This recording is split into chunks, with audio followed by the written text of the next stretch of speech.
संवेदनहीन और बेकार की सोच वाली ये सरकार है। शराब के ठेके खोल करके उस जगह की, उस बस्ती की महिलाएं जो खून के आंसू रोती है, हम लोग देखते हैं कि वो महिलाएं बुला बुला के कहती हैं कि हमारा आदमी रोज हम लोग कमाते हैं और पी जाता है, और उनको सब कंपोजिट दुकानें खोल रहे हैं ताकि हर चीज वहीं मिल जाए। और जो बच्चे हैं, अगर 50 बच्चे से कम हैं तो ये गलती किसकी है? ये सरकार की गलती है। जब आपके स्कूलों में 50 बच्चे नहीं हो रहे हैं तो आप क्यों नहीं व्यवस्था कर रहे हैं? अच्छे टीचर दीजिए, अच्छी पढ़ाई दीजिए, अच्छी व्यवस्था दीजिए ताकि वहाँ बच्चे बढ़े। पुलिस के बल पर यह सरकार नहीं चलेगी, नहीं चलेगी। पुलिस के बल पर यह सरकार नहीं चलेगी, नहीं चलेगी। गुंडा माफियाओं की सरकार नहीं चलेगी, नहीं चलेगी। गुंडा माफियाओं की सरकार नहीं चलेगी, नहीं चलेगी। योगी तेरी तानाशाही नहीं चलेगी, नहीं। बच्चियां, आम घरों की बच्चियां उसे पढ़ती हैं, बच्चे पढ़ते हैं, बच्चे किसी तरह अगर गिरते पड़ते स्कूल चले भी गए, लेकिन छोटी लड़कियां 4 साल, 5 साल, 6 साल की लड़कियां कैसे स्कूल जाएंगी? ये बेटी बचाओ बेटी पढ़ाओ का नारा देकर के ये सरकार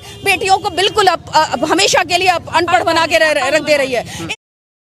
साथियों नमस्कार, मैं हूं रजनीश और आप जन आदर्श भारत देख रहे हैं। इस वक्त हम उत्तर प्रदेश की राजधानी लखनऊ में हैं और आज जो है समाजवादी पार्टी महिला सभा का जो है आंदोलन है। उत्तर प्रदेश में 5000 प्राइमरी स्कूल जो मर्जर हो रहा है उसको लेकर के जो समाजवादी पार्टी की महिला सभा है वो पूरी तरह से सड़क पर है। उसके साथ साथ मजदूर सभा के लोग भी आज सड़क पर उतरे हैं।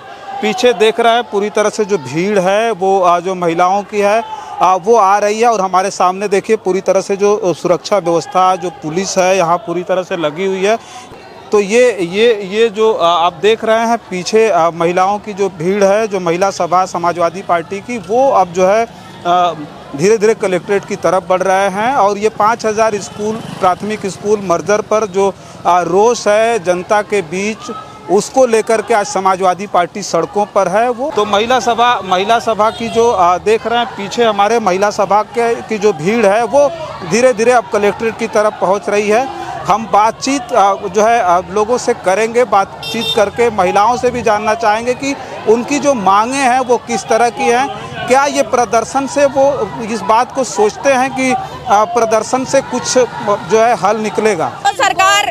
जो सरकार बच्चों को स्कूल नहीं दे सकती, बच्चों की पढ़ाई की व्यवस्था नहीं कर सकती, जो आरटीई के रिपोर्ट के हिसाब से हर 1 किलोमीटर की दूरी पर एक प्राथमिक विद्यालय खोलने का प्रावधान था, आज उसको ये सरकार खत्म कर रही है। जो 3-4 किलोमीटर की दूरी में जो अगर स्कूल होंगे तो कैसे बच्चे जाएंगे? उस स्कूलों में वही बच्चे पढ़ते हैं जिन बच्चों को जिनके पिताजी गारे मट्टी का काम करते हैं, जिनकी माएँ कहीं काम करती हैं, कहीं ईंटे भट्टे में काम करती हैं। ऐसे बच्चे जब वहाँ पढ़ने जाते हैं तो उन बच्चों के वो दूर हो जाएगा स्कूल, तो कैसे जाएंगे? तमाम आप टीवी वीडियो में वो कह रहे हैं कि प्रदेश की जनता का पैसा बहुत ज्यादा नुकसान हो रहा है, सरकार का इतना ज्यादा नुकसान हो रहा है इसलिए मर्जर कर रहे हैं। इकोनॉमी अगर वो जानते रहते ना तो इस तरह की बातें नहीं करते। अगर टीचर्स बेरोजगार हो जाएंगे, अगर पैसा आम आदमी की जेब में नहीं होगा तो ये अर्थव्यवस्था कैसे चलेगी? एक बार जरा उनसे ये भी लगातार जो 2 करोड़ युवाओं को रोजगार देने की बात कर रही थी ये सरकार, अभी जब स्कूल में मर्ज होंगे टीचर तो टीचर कुछ दिनों बाद ये छुट्टी करने लगेंगे सारे टीचर्स की।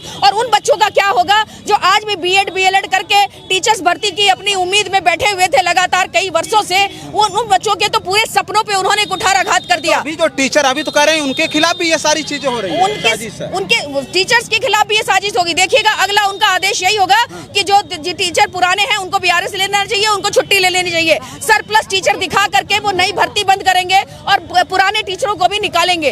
तो ये बेरोजगारी जब बढ़ाएंगे, जब इस देश में आम आदमी की जेब में पैसा नहीं होगा तो ये आम आदमी कैसे कुछ सामान खरीदेगा, कैसे अर्थव्यवस्था ठीक चलेगी? जब लोगों की डिमांड्स कम हो जाएंगी तो यहाँ जो प्रदेश की सप्लाई बंद हो जाएगी, उत्पादन घट जाएगा, और जब उत्पादन घटेगा तो ऐसे ही बेरोजगारी फैलेगी। इकोनॉमी बढ़ाने के लिए तो बहुत सारी चीजें करें, ये विद्यालय बंद करें, गली गली में शराब के ठेके खोल रहे हैं। वो कह रहे हैं शराब के ठेके से काफी ज्यादा फायदा। हाँ, तो इनको फायदा दिख रहा है, बच्चों का भविष्य नहीं दिख रहा है। 27,000 से ऊपर स्कूलों को बंद किया जा रहा है और लगभग उतने ही ठेके हर 1 किलोमीटर की दूरी पे खोले जा रहे हैं। तो शराब के ठेके में शराब पी करके लोग वैसे ही पड़े रहे, बेहोश रहे, उनसे सवाल न करें कि इस देश में इतनी महंगाई क्यों है, इतनी गरीबी क्यों है, ये देश आखिर आर्थिक रूप से गुलाम क्यों होता जा रहा है, और इस देश का जो जीडीपी है वो लगातार घटती क्यों जा रही है, ये सवाल उनसे कोई ना करे। एक सवाल हम ये करेंगे कि एक तरफ वो कह रहे हैं कि जो प्राइमरी स्कूल चल रहे हैं जिसमें 50 से कम बच्चे हैं, उससे हमारा नुकसान हो रहा है, जनता का नुकसान हो रहा है, और शराब के ठेके खोल रहे हैं, उससे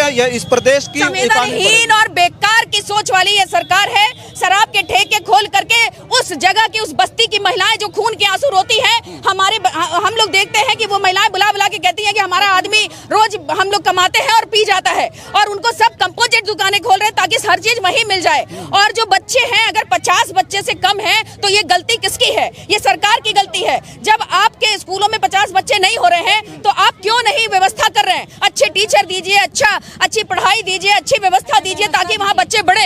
आप इसी तरह BSNL को कह दिए ठीक से नेटवर्क नहीं आ रहा, आप उसको बंद कर दे रहे हैं। रेलवे को कह रहे हैं कि अगर काम नहीं हो रहा है, रेलवे ठीक से नहीं चल रहा, रेलवे को बंद कर दीजिए। तो ये तो आपकी साजिश है, पूरे देश को प्राइवेट कर दीजिए और गुलाम बना दीजिए। वो कह रहे हैं सबसे ज्यादा कायाकल्प प्राथमिक विद्यालय का हमने किया है, सबसे ज्यादा कायाकल्प हमारे मुलायम टाइल्स लगवाई, इंटरलॉकिंग तो लगवाई, आज उसको बंद कर दिया। जो उन्होंने नहीं किया, वहाँ के प्रधानों ने, वहाँ के हेडमास्टर ने, वहाँ के टीचर्स ने मिल करके, उनके पैसे ने, विधायक सांसदों ने, जनप्रतिनिधियों ने मिल करके स्कूल का कायाकल्प किया।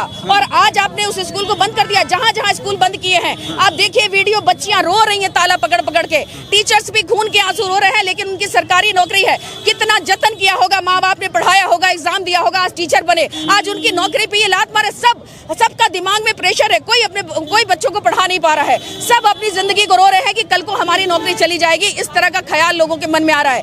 देश को पूरी तरह से बेरोजगार कर दिया, कंगाल कर दिया, देश की मानसिकता खराब कर दी, विकलांग कर दिया लोगों को इन्होंने।